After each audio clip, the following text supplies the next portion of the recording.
नमस्कार, मैं हंसू खान। दिन भर की खबरों में सबसे पहले डालते नजर आज के मुख्य समाचारों पर। पूर्व मंत्री डॉक्टर रामप्रताप के पुत्र अमित साहू को भाजपा ने किया पार्टी प्रत्याशी घोषित, समर्थकों में उत्साह। निर्दलीय के तौर पर चुनाव लड़ेंगे गणेश बंसल, सोमवार को होगी नामांकन रैली। संगरिया में युवा नेता अभिमन्यु पूनिया कांग्रेस प्रत्याशी घोषित। भादरा से अजीत बेनीवाल पर कांग्रेस ने जताया भरोसा, टिकट देकर किया प्रत्याशी घोषित। अब खबरें विस्तार से। भारतीय जनता पार्टी ने हनुमानगढ़ से पूर्व मंत्री और वरिष्ठ भाजपा नेता डॉक्टर रामप्रताप के पुत्र अमित साहू को प्रत्याशी घोषित किया है। भाजपा नेता अमित साहू को टिकट मिलने के साथ ही उनके समर्थकों में उत्साह देखने को मिला। डॉक्टर रामप्रताप के आवास पर बधाई देने वालों की भीड़ देखी गई। इसके साथ ही पटाखे बजाकर और मिठाइयां बांटकर खुशी का इजहार किया गया। भारतीय जनता पार्टी ने एक बार फिर से हनुमानगढ़ से पूर्व मंत्री और वरिष्ठ भाजपा नेता डॉक्टर रामप्रताप के पुत्र अमित साहू को प्रत्याशी घोषित किया है। उच्च नेतृत्व ने एक बार फिर डॉक्टर रामप्रताप पर विश्वास जताते हुए पार्टी प्रत्याशी उनके पुत्र को बनाया है। पूर्व मंत्री डॉक्टर रामप्रताप को भाजपा 1993 से लगातार टिकट दे रही थी और इस बार उनकी उम्र 75 वर्ष से ज्यादा होने के कारण भाजपा ने उनके पुत्र अमित साहू को प्रत्याशी बनाया है। भाजपा द्वारा डॉक्टर रामप्रताप परिवार को लगातार 8वीं बार टिकट दी गई है। अमित साहू को प्रत्याशी बनाने के बाद उनके निवास पर समर्थकों ने खुशी मनाई। पटाखे बजाकर और मिठाइयां बांटकर खुशी का इजहार किया गया। भाजपा द्वारा डॉक्टर रामप्रताप परिवार को लगातार 8वीं बार टिकट दी गई है। इस अवसर पर पार्टी प्रत्याशी अमित साहू ने कहा कि पूर्व मंत्री डॉक्टर रामप्रताप के कार्यकाल में हनुमानगढ़ के लिए 283 करोड़ रुपए की जल प्रदाय योजना को कांग्रेस ने रोका था, उसे फिर से शुरू करवाएंगे। इसके अलावा सतीपुरा फाटक पर धीमी गति से बना रहे ओवरब्रिज को पूरा करवाने सहित हनुमानगढ़ में बढ़ती नशे की प्रवृत्ति पर रोक लगाने के लिए विशेष प्रयास करेंगे। भाजपा प्रत्याशी अमित साहू की नामांकन रैली टाउन लक्ष्मी नारायण मंदिर से शुरू होगी। इसके बाद नामांकन कर सभा का आयोजन होगा।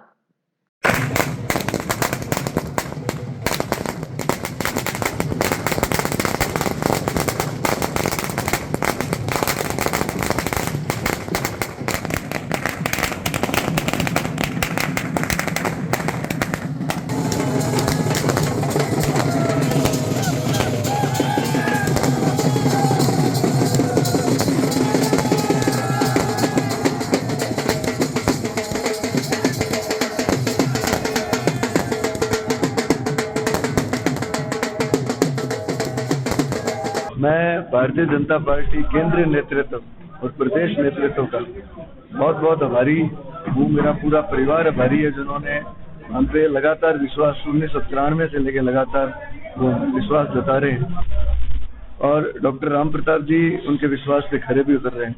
जो पार्टी की रीति नीति है, उस रीति नीति पे चल के हनुमानगढ़ की जनता का विकास कराना, हनुमानगढ़ के लोगों का विकास कराना। और जब मंत्री पद पार्टी ने उत्साह देकर दिला के डॉक्टर रामप्रताप जी को मंत्री बनाया, तो प्रदेश को जिस भी डिपार्टमेंट को उन्हें मंत्री बनाया, उस डिपार्टमेंट की तरफ से प्रदेश को आगे ले जाने का प्रयास डॉक्टर रामप्रताप जी ने किया। और आज भी डॉक्टर रामप्रताप जी पर विश्वास दिलाते हुए पार्टी ने मुझे टिकट दिया, उनके बेटे को टिकट दिया, तो निश्चित तौर पर पार्टी के प्रदेश और केंद्रीय नेतृत्व का बहुत बहुत हम लोग आभारी हैं और उनके विश्वास पे ये मुद्दा हमारा पेयजल का रहेगा, क्योंकि डॉक्टर रामप्रताप जी ने RUIDP की योजना के तहत 283 करोड़ के आसपास 284 करोड़ की जो योजना थी वो हनुमानगढ़ में लेके आए। हनुमानगढ़ के शहर और 4-5 गाँव को स्वच्छ पेयजल उपलब्ध करवाना उनका मुख्य उद्देश्य था, पर कांग्रेस ने आते ही उसको बंद कर दिया।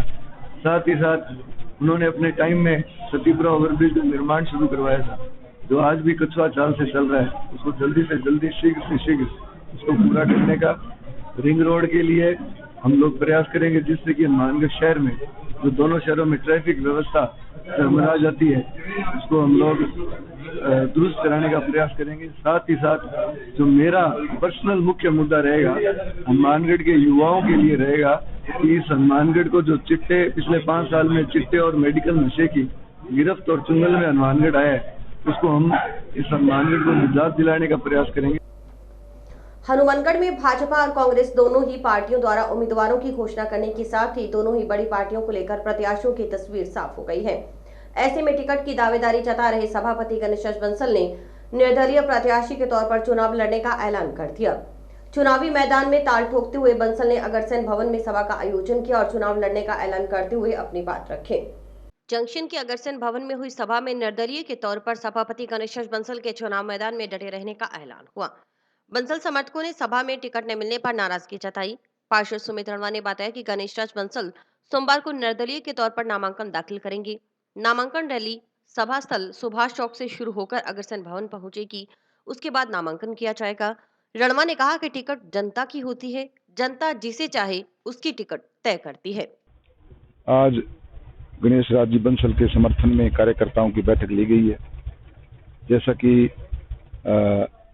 बीजेपी ने भी आज टिकट जो है वो फाइनल कर दी है। पूर्व मंत्री डॉक्टर राम प्रताप के पुत्र अमित साहू को टिकट दी है और आज हमारे कार्यकर्ताओं में पूरा जोश है। और इस बात से शहर के जो कार्यकर्ता हैं, गांव के जो लोग हैं, वो नाराज भी हैं कि पार्टी ने जो अनदेखा किया है हर वर्ग हर आदमी को, उसका खामियाजा जो है वो दोनों पार्टियों को भुगतना भी पड़ेगा। आज करीब 1500 की तादाद में हमारे कार्यकर्ता ने हिस्सा लिया है और कल जो गणेश जी बंसल नामांकन दाखिल करेंगे, उस भीड़ से ये अंदाजा हो जाएगा दोनों ही पार्टियों को भाई जीत किसकी होगी। कल गणेश जी बंसल नेहरू मेमोरियल चिल्ड्रन के सामने सुभाष चौक पे से नामांकन रैली की शुरुआत करेंगे, जो टाउन के मुख्य बाजार से होती हुई, जंक्शन के मुख्य बाजार से होती हुई, जंक्शन धान मंडी, टाउन धान मंडी से होती हुई अग्रसेन भवन के पास सभा करके समापन होगी और गणेश जी बंसल अपना नामांकन भरेंगे। और उसके बाद जैसे जैसे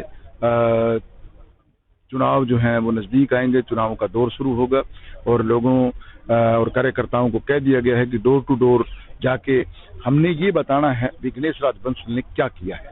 4 साल में जो गणेश बंसल ने शहर को चमकाने का काम किया है और गांवों में इस बात का उत्साह भी है, क्योंकि आज गांव के जो कार्यकर्ता आए हैं उन्होंने एक ही बात कही थी भी कहीं कोई डरने की बात नहीं है। टिकट नहीं है तो टिकट जनता की होती है, टिकट से बड़ी जो है वो जनता है और टिकटें हमने वापस जाती भी देखी है और यहाँ भी लोग देखेंगे भी टिकट वापस कैसे जाती है। तो ग्रामीण क्षेत्र के लोगों को ये अपेक्षा है गणेश बंसल से, जिस व्यक्ति ने शहर में इतना काम कराया है, अगर ऐसा व्यक्ति एमएलए होगा तो गाँव की जो दशा है वो बदलेगी। गांव जो आज पिछड़े हुए हैं वो उनका भी डेवलपमेंट होगा, विकास होगा। युवाओं के लिए रोजगार की जो सोच है वो गणेश बंसल की है। आज तक पीछे जो विधायक रहे उन्होंने कभी ऐसा सोचा नहीं और विकास के लिए भी कभी ऐसा नहीं सोच रखी।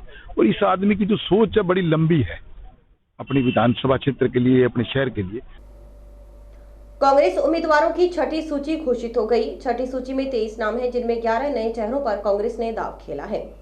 हनुमानगढ़ जिले की 5 सीटों के लिए कांग्रेस ने प्रत्याशी तय कर दिए हैं। इनमें संगरिया से अभिमन्यु पूनिया और भादरा से अजीत बेनीवाल को टिकट दिया गया है। दोनों ही युवा हैं। अभिमन्यु पूनिया पायलट खेमे से हैं और उन्हें यूथ कांग्रेस कोटे से टिकट मिला है, जबकि अजीत बेनीवाल को एनएसयूआई कोटे से। कांग्रेस और भाजपा की सूची आने के बाद हनुमानगढ़ में प्रत्याशियों को लेकर तस्वीर साफ हो गई है। कांग्रेस ने संगरिया से अभिमन्यु पूनिया को अपना उम्मीदवार घोषित किया है। कांग्रेस टिकट मिलने की खबर के साथ ही अभिमन्यु पूनिया को बधाई देने वालों में होड़ मची रही। अभिमन्यु पूनिया ने आलाकमान का आभार जताया और कहा कि पार्टी ने जो भरोसा जताया है उस पर पहले की भांति खरा उतरने का भरसक प्रयास करेंगे। उन्होंने संगरिया को नशा मुक्त और क्षेत्र को राइस बेल्ट घोषित करने के लिए संघर्ष करने की बात कही।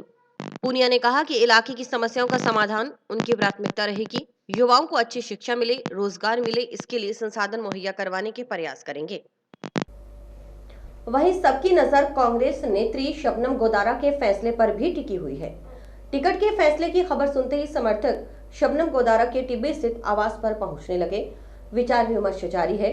शबनम गोदारा ने कहा कि वरिष्ठ नेताओं ने पहले तो तैयारी करने का भरोसा दिलाया और अब उनका यह निर्णय चौंकाने वाला है। समर्थकों से विचार विमर्श के बाद ही उचित निर्णय लिया जाएगा। संगरिया विधानसभा का जो टिकट अभिमन्यु बिश्नोई को दिया गया है, उसके बारे में मैं यही कहना चाहती हूँ कि जो पार्टी का फैसला है, जो पार्टी ने फैसला लिया है, वो पार्टी का निर्णय है, वो सबको मंजूर है। बिल्कुल मेरे पास रंधावा जी का फोन आया, उन्होंने कहा कि आपको बधाई हो, आपकी टिकट फाइनल हो चुकी है और आप अपनी तैयारी कीजिए। और उन्होंने मुझे निर्देश भी दिए कि आप पंजाब से कुछ नेताओं को भी अपने नॉमिनेशन फार्म में बुलाइएगा। उसके बाद जयपुर से भी कुछ नेताओं के फ़ोन आए कि आपकी टिकट फाइनल है, आप लोग अपनी तैयारी कीजिए। हम लोग आके अपनी तैयारी में जुट गए। उसके बाद ऐसा क्या हुआ, उसके बारे में मैं भी शॉक्ड हूँ कि एकदम से रात को लास्ट में जाके ऐसा क्या हुआ। मेरी कोई बड़ी नेताओं से बात नहीं हुई है। मैं खुद इस बात से आहत हूँ कि एकदम से पार्टी को ऐसा क्या फैसला लेना पड़ा कि एक मजबूत महिला का टिकट काटकर एक बिल्कुल नए लड़के को टिकट दिया गया है। और इसके लिए मैं यही कहना चाहती हूँ कि पार्टी हमेशा सोचती है कि महिलाओं को आगे लाया जाए, और उन्होंने हर लोकसभा के अंदर एक महिला को टिकट दिया है। सिर्फ गंगानगर लोकसभा एक ऐसी बची है जिसमें उन्होंने एक मजबूत महिला का टिकट काटा है।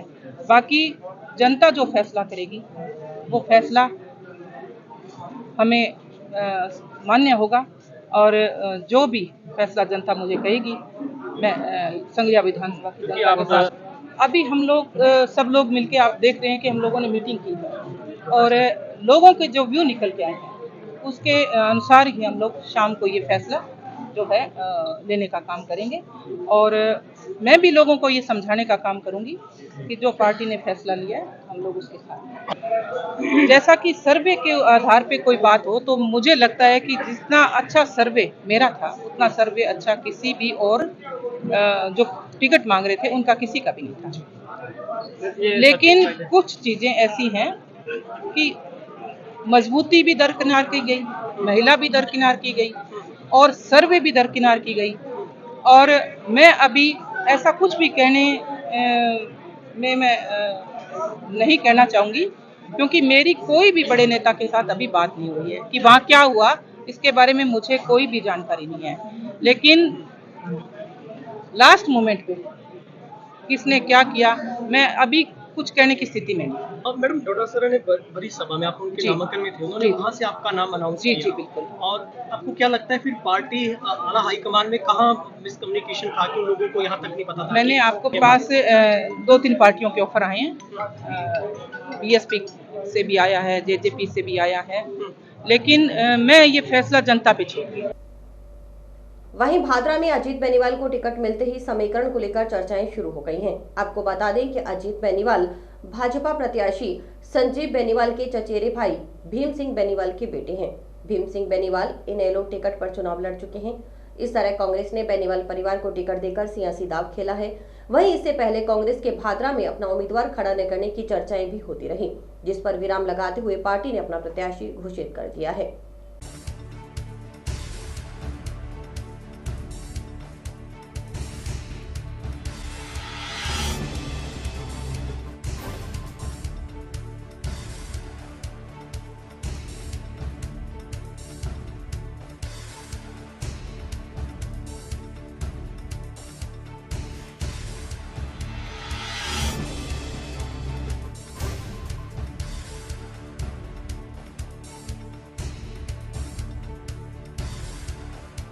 पत्रकार घनश्याम गुप्ता सोमवार को निर्दलीय प्रत्याशी के रूप में अपना नामांकन दाखिल करेंगे।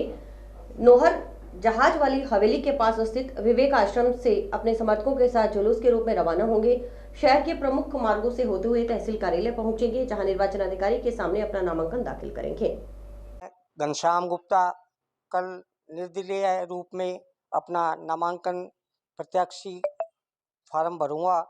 मेरा सभी इष्ट मित्र साथियों से इसलिए मेरे इष्ट मित्रों को और मेरे साथियों को, जागरूक मतदाताओं को मेरी विनम्र अपील है कि कल 10 बजे विवेक आश्रम के पास वार्ड नंबर 25 में निवास स्थान पर पहुंचकर मेरा सहयोग समर्थन करें।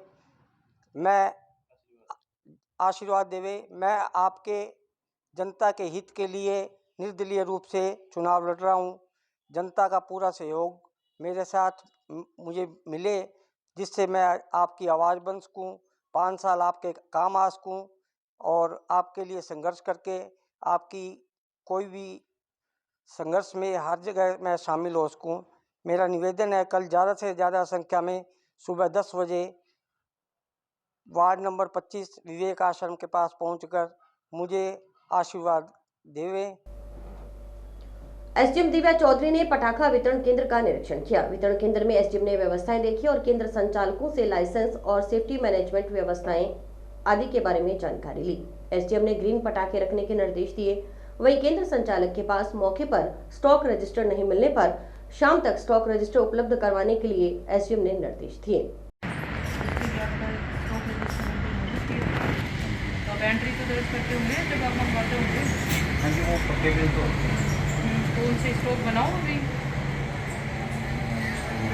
तो रजिस्टर बनाओ, ऐसे नहीं काम चलेगा अपना। अंकुश,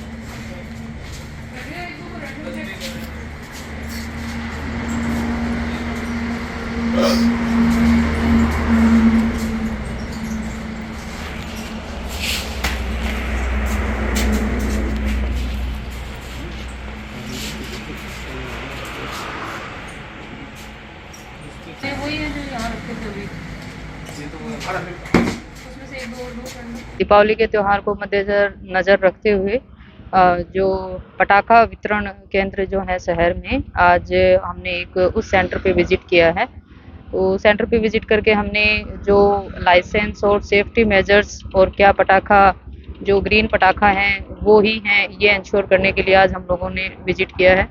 तो शॉप पे जो सेफ्टी मेजर्स हैं वो पाए गए हैं, पानी के टैंक, बाल्टियाँ, ये सब इनके पास पाई गई हैं। साथ ही इनके लाइसेंस जो हैं वो अप टू 2027 वैलिड है। इनके स्टॉक रजिस्टर हम लोगों ने अभी मंगवाए हैं। तो स्टॉक रजिस्टर प्लस जो नीरी से अपडेटेड रहते हैं अपने ग्रीन पटाखा, उसके रिगार्डिंग हम इनका एक बार स्टॉक और चेक करेंगे। उसके बाद फाइनली हम ये डिसाइड कर पाएंगे कि सारे पटाखा जो हैं वो उससे अप्रूव्ड हैं। सो स्टॉक रजिस्टर आज हम शाम को चेक करके फाइनल करें। वाणिज्य कर विभाग की टीम ने बड़ी कार्रवाई करते हुए 3 ट्रकों और 2 गाड़ियों पर 5,57,000 का जुर्माना लगाया है। विभाग की ओर से ईवी बिल और बिल एक्सपायर होने पर कार्रवाई की गई। तीनों ट्रकों में मेडिसिन, परचून का सामान और एक ट्रक में स्क्रैप था। विधानसभा चुनाव के मद्देनजर की गई कार्रवाई की जानकारी सहायक आयुक्त रविशंकर दाधीच ने दी।